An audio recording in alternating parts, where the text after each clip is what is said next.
திட்டத்தின்படி அவர்கள், தேவகவுடா ஐயா அவர்கள், ஐகே குஜ்ரால் அவர்கள், அடல் பிகாரி வாஜ்பேயி ஐயா அவர்கள் 8 பிரதம மந்திரி கிட்ட நேரடியாக வேலை பார்த்த ஒரு அனுபவம். கற்ற கல்வியெல்லாம் இந்த மண்ணிலிருந்து ஆரம்பித்து சென்ட் ஜோசப் கல்லூரி திருச்சி, அதன் பிறகு சென்னையில், அதன் பிறகு இன்னைக்கு நாம் நம்முடைய கோகுல் அவர்கள் இளைய மனிதராக இங்கே டாக்டர் வந்திருக்கிறாங்க ஐஎஸ்ஆர்ஓவிலிருந்து. அன்னைக்கு முதலாக 40 ஆண்டுகளுக்கு முன்பு, 41 ஆண்டுகளுக்கு முன்பு நம்முடைய சோதனை ஓட்டத்தில் ஃபஸ்ட்டு சேட்டலைட்டை நம்ம லான்ச் பண்ணும்பொழுது இட் வாஸ் அ ஃபெயிலியர். அன்னைக்கு கலாம் ஐயா தன்னுடைய புத்தகத்தில் எழுதுகிறாரு, இது ஃபெயில் ஆயிடுச்சு, நாம் போய் ப்ரெஸ் முன்னாடி நம்மளை டிஃபெண்ட் பண்ணணும் அப்படின்னு நினைக்கும் பொழுது, அன்னைக்கு அவருக்கு தலைவராக இருந்த விக்ரம் சாராபாய் அவர்கள் முன்னாடி வந்து பொறுப்பையெல்லாம் தாயை ஏற்றுக்கிறார்.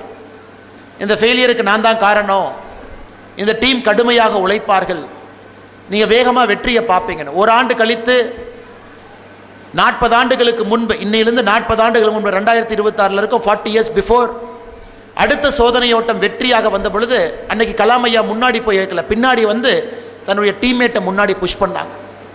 ISRO has got a great culture.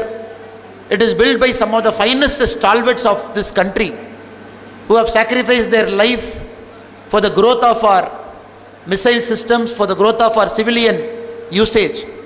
இன்னைக்கு நாம் பார்க்கும் பொழுது சில நாட்களுக்கு முன்பு ஒரு தனியார் நிறுவனம், ஸ்கை ரூட்ஸ் என்கின்ற ஒரு தனியார் நிறுவனம், ஃபார்மர் ISRO விஞ்ஞானிகள், இன்னைக்கு பிரைவேட்டாக நம்மால் ஒரு ஸ்பேஸ் ஃப்ளைட் லான்ச் பண்ண முடியும். அந்த அளவுக்கு 40 ஆண்டுகளில் நம்முடைய ஸ்பேஸினுடைய அந்த பயணம் இருக்குது. அதற்கெல்லாம் விதை போட்ட முன்னோடிகளில் டாக்டர் APJ அப்துல் கலாம் ஐயா அவர்கள் மிக மிக முக்கியமானவர். அந்த பயணத்தில் நீங்கள்லாம் வர்றீங்க. The whole idea of this Ignite India 2026, the whole program is to inspire young minds so that you will help our country to become a technologically advanced nation. Kalam ஐயா அவர்கள் தன்னுடைய ஒரு பிரதமர்கிட்டையும் அனுபவத்தை பல இடத்துல பேசியிருக்காங்க. இந்திரா காந்தி அம்மா அவர்கள், when she was the prime minister of our country, that point of time Kalam Ayya was the director of Defence Research Development Organization, DRDL, Defence Research Development Laboratory in Hyderabad. 1983 madam Indira Gandhi அவங்க DRDL ரிவ்யூக்கு வர்றாங்க. அப்போ அவங்க கலாம் அவங்ககிட்ட கேட்டது ஒன்றே மட்டும்தான். Conference ஹாலில் ஒரு ப்ரெசன்டேஷன் நடந்துட்டு இருக்கு. Madam Indira Gandhi requested doctor Kalam ஐயா, when will we have a missile that is capable of reaching this point ன்னு ஒரு வேர்ல்டு மேப்பை தொட்டு காட்டுறாங்க. அப்போ இந்தியாவுக்கும் அந்த பாயிண்ட்டுக்கும் 5000 kilometers.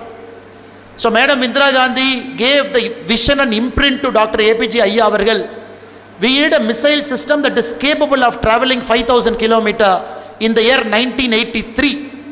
அதை கலாம் ஐயா அவர்கள் பல இடத்துல சொல்கிறாங்க. Because madam Indira Gandhi had that kind of a vision that India should have a self-sustaining mechanism to develop our own missile. Rajiv Gandhi அவர், the next prime minister 1985, Rajiv Gandhi அவர்கள், whenever he met Kalamji, the only thing he asked him is, what will be the cost of a minimum nuclear deterrent? பக்கத்தில் சைனாவாக இருக்கலாம், பாகிஸ்தானாக இருக்கலாம், ஃபியூச்சரில் if they have missile, to have a minimum nuclear deterrent, what should we do? இன்னைக்கு நம்ம வச்சிருக்கக்கூடிய nuclear deterrent என்ன mechanism இருக்கு, SOP இருக்கோ, everything is written by Dr. APJ Abdul Kalam ஐயா அவர்கள். In 1985 he gave an initial blueprint to then Prime Minister Rajiv Gandhi ji. He said we need roughly 100 missiles and warheads. He said in 7 years we can achieve a minimum nuclear deterrent. And he said we might need about 7,000 crore. In 1985 Dr. APJ Abdul Kalam Ayya told Rajiv Gandhi avargal as a Prime Minister, we need 7,000 crore as a country to create this minimum nuclear deterrent. 1989 to 1991, very tough time in Indian politics. Government falling, new government coming. Ayya VP Singh avargal, Chandrasekhar avargal were leading the governments then. Even then Dr. Kalam Ayya was part of the core group advising the prime ministers.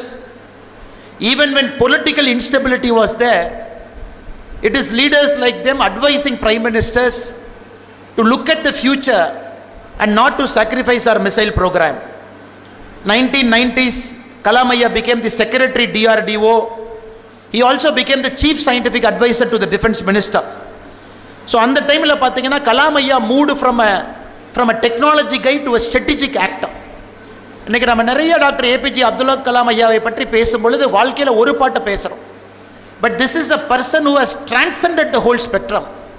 Starting as a technology person, he became a strategic actor, advising the Prime Minister of this country how to take the country's technological advancements forward. When P.V. Narasimha Rao ji was the Prime Minister of this country, he called APJ Abdul Kalam Ayya along with 2 other scientists. He said, can we build a T3 readiness? T3 readiness is the moment a Prime Minister tells the DRDO or the scientist, in 3 days we have to do a nuclear test, can we do that? T3 readiness. India at that point of time never had a T3 readiness. It is a Prime Minister Narasimha Rao Avargal who spoke to Kalam Ayya and said India has to get ready to T3.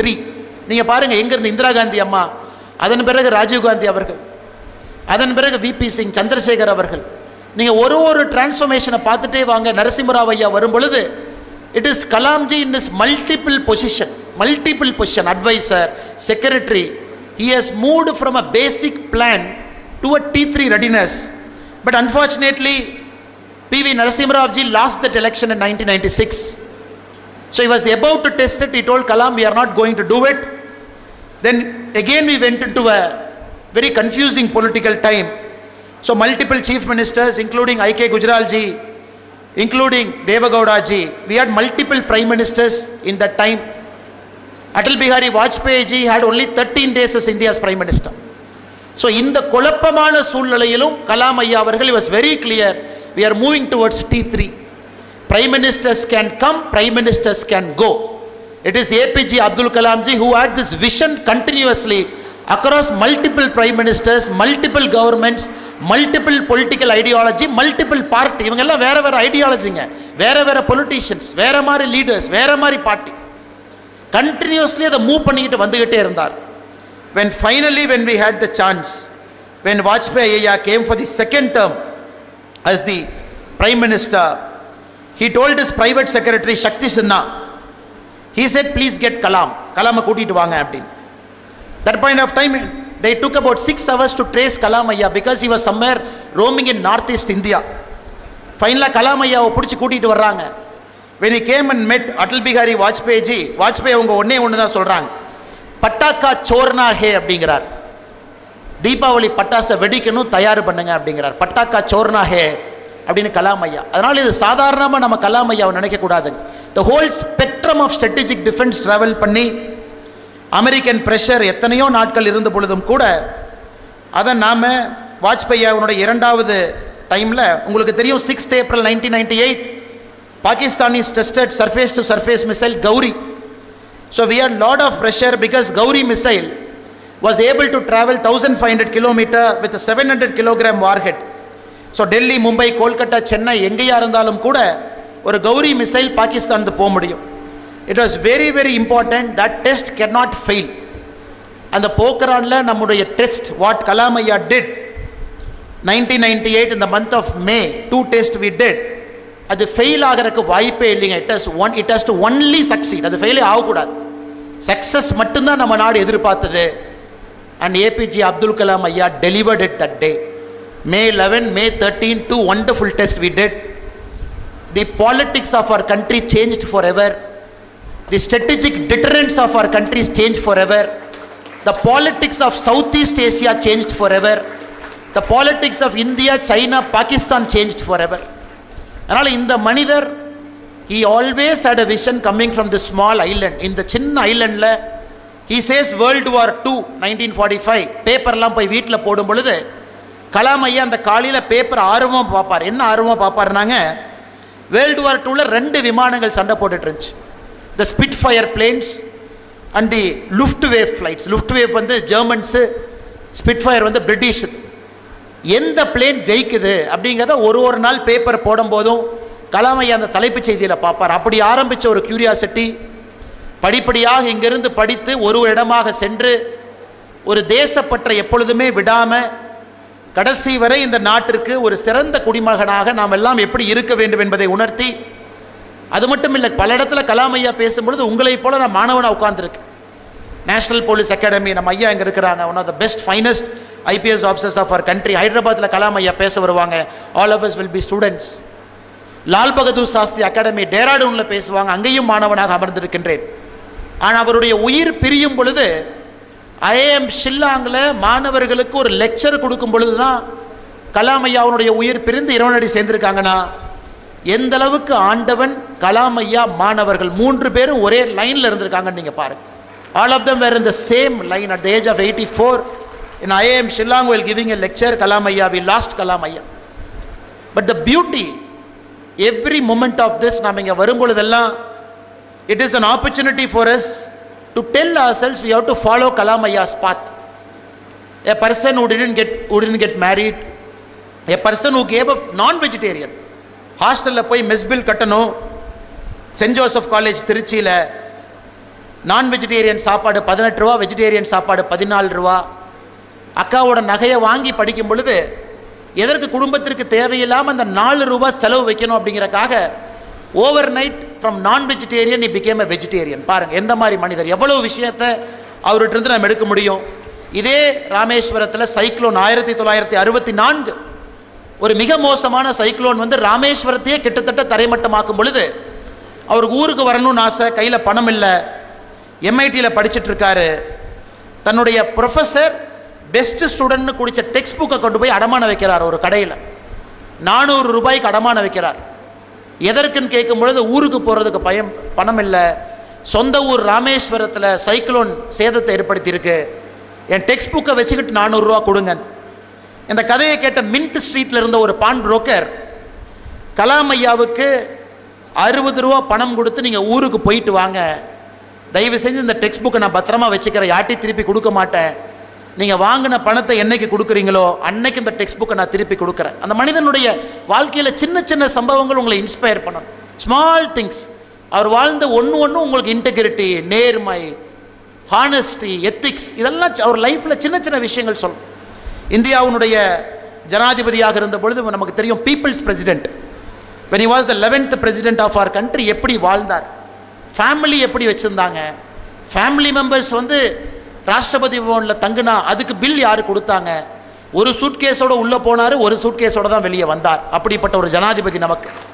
அது மட்டும் இல்லை, அந்த காலத்தில் ராஷ்டிரபதி பவனில் இஃப்தார் விருந்து for R Muslim friends, இஃப்தார் விருந்து நடக்கும் பொழுது அதன் முதலாக கலாம் ஐயா சொன்னாங்க, இந்த ட்ரெடிஷன் வேண்டாம், ஏன்னா 22 லட்சம் ரூபாய் இதற்கு செலவாகுது, அதனால் அந்த 22 லட்சத்தோடு அவருடைய பர்சனல் பணம் 1 லட்சம், அதை போட்டு 23 லட்சத்தை அங்கே இருக்கக்கூடிய ஆர்ஃபனேஜஸ்க்கு உணவாக வாங்கி இஃப்தார் விருந்து ஆர்ஃபனேஜஸ் கொடுத்துட்டார். இஃப்தார் அன்னைக்கு ஆர்ஃபனேஜ் கொடுத்த ஒரு பெருமையும் டாக்டர் கலாம் ஐயாவுக்கு சேர். அதை விட எனக்கு ரொம்ப பிடிச்சது, US president George W Bush India வர்றாங்க, ராஷ்டிரபதி பவன் வரணும், சீக்ரெட் சர்வீஸ் வர்றாங்க, கலாம் ஐயாவை பார்க்குறாங்க, இந்த கார்பெட்டை மாற்றணும், இந்த கார்பெட் கொஞ்சம் பழசாக இருக்குது, ஏன்னா அமெரிக்க ஜனாதிபதி வர்றாரு, கார்பெட்டை மாற்றுங்கன்னு. கலாம் ஐயா சொல்கிறாங்க, கார்பெட்டை மாற்ற முடியாது, இந்த கார்பெட்டில் மிகப்பெரிய தலைவர்கள்லாம் நடந்தனால தான் அந்த கார்பெட் தேஞ்சிருக்கு, அதனால் எந்த காரணத்துக்கும் இந்த கார்பெட்டை மாற்ற முடியாதுன்னு அன்றைக்கி சொன்னார் ஜார்ஜ் டபிள்யூ புஷ். அதே கார்பெட் மேலே தான் நடந்து போனாங்க. அது மட்டும் இல்லை, ராஷ்டிரபதி பவனை ஹேண்ட் ஓவர் பண்ணணும், செக்யூரிட்டி செக் பண்ணணும், நாங்கள் கண்ட்ரோல் எடுத்துக்கணும், அதன் பிறகு தான் செக்யூரிட்டி வெட் பண்ணணும்னு சொல்லும் பொழுது கலாம் ஐயா சொன்னது, இந்திய குடியாட்சியினுடைய தலைமைப்பிடமாக இருக்கக்கூடிய ராஷ்டிரபதி பவனை எந்த காரணத்திற்கும் யாருக்கும் சரண்டர் பண்ண மாட்டேன், நீங்கள் எங்கே செக் பண்ணுமோ செக் பண்ணிட்டு போங்க. இதையெல்லாம் இன்று இருக்கக்கூடிய தலைமுறைகிட்ட நிறையா நம்ம பேசணும். இது பல புத்தகத்தெல்லாம் படித்த இடத்துல இருந்த சின்ன சின்ன நோட்ஸ், ஒரு புத்தகத்தில் ஒன்று. கலாம் ஐயாவுடைய விங்ஸ் ஆஃப் ஃபயர் நிறைய எழுதியிருக்காரு, இக்னைட்டட் மைண்ட்ஸில் நிறைய எழுதியிருக்காரு. கலாம் ஐயாவுடைய ஒரு புத்தகமும் பொக்கிஷன் தான். நீரஜா சௌத்ரி அவர்கள் ஹவ் பிரைம் மினிஸ்டர்ஸ் டிசைட், அந்த புத்தகத்தில் ஒரு பிரைம் மினிஸ்டருடைய ஸ்ட்ராட்டஜிக் டிஃபரன்ஸை பற்றி எழுதியிருக்காங்க. கலாம் ஐயாவை பொறுத்தவரை எல்லா இடத்திலும் இருக்கக்கூடிய ஒரு மனிதர். அதனால் இந்த கலாம் ஐயாவுடைய நிகழ்வு, குடும்பத்தினர் இவ்வளவு சிறப்பாக அதை ஒரு ஆண்டும் எடுத்துகிட்டு போகிறீங்க, குழந்தைங்களை கூட்டிகிட்டு வர்றீங்க, அவங்கள இன்ஸ்பயர் பண்ணுறீங்க. மேடையில் இருக்கக்கூடிய ஒரு தலைவர்களும் கூட இங்கே இருக்கக்கூடிய குழந்தைகளை இன்ஸ்பயர் பண்ணி, கலாமன் ஐயா சொல்லியிருக்கக்கூடிய செல்ஃப் டிட்டரன்ஸ் நமக்கு வேணும், டெக்னாலஜிக்கலி அட்வான்ஸ்மெண்ட் நமக்கு வேணும், ஐஎஸ்ஆர்ஓவில் நிறையா பேர் நீங்கள் போய் சேரணும், டிஆர்டிஓக்கு வரணும், ஒரு குட் எத்திக்கல் பொலிட்டிக்கல் லீடர்ஸாக நீங்கள் வரணும், நல்ல குடிமகனாக வரணும். அது எல்லாருக்கும் நாம் கலாம் ஐயாவை எப்பொழுதும் நம்முடைய ஒரு ஆதர்ஷ புருஷனாக நாம் அதை எடுத்துக்குவோம். அவருடைய வாழ்க்கையில் அவருடைய பயணத்தில் நடப்போம். Let us walk in the food steps Kalam ஐயா லெஃப்ட் ஃபார் அஸ். இன்றைக்கி மட்டும் நம்ம கொண்டாடணும்னு இருக்கக்கூடாது, எவ்ரிடே பாருங்கள், கலாம் ஐயாவுடைய குடும்பத்தினர், மூத்த குடும்பத்தினர் எனக்கு என்ன கொடுத்துருக்காங்க பாருங்கள். he gave me கலாம் ஐயாவுடைய ஃபேமிலி சார்பாக ஒரு மயில், ஒரு சேவல், ஒரு முருகப்பெருமானுடைய வேல்.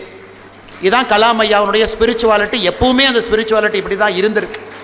ராஷ்டிரபதி பவனில் இருக்கும் பொழுது கூட வீணை வாசிக்கக்கூடிய பழக்கம் இருக்குது. நிறைய இடத்துல நான் படிச்சிருக்கேன். It gave him lot of inspiration.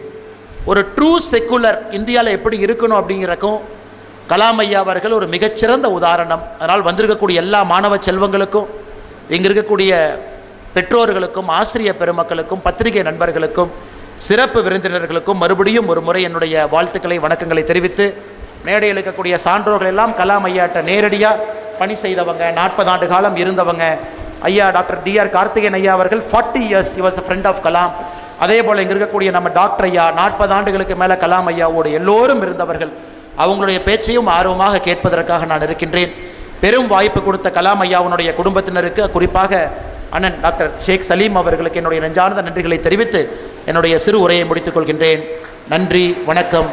Tamil Nadu வளர்க, பாரதத்தினுடைய புகழ் ஓங்குக. ஜெய்ஹிந்த். Ladies and gentlemen, Thiru Annamalai K, Chief Mentor, We the Leaders Foundation.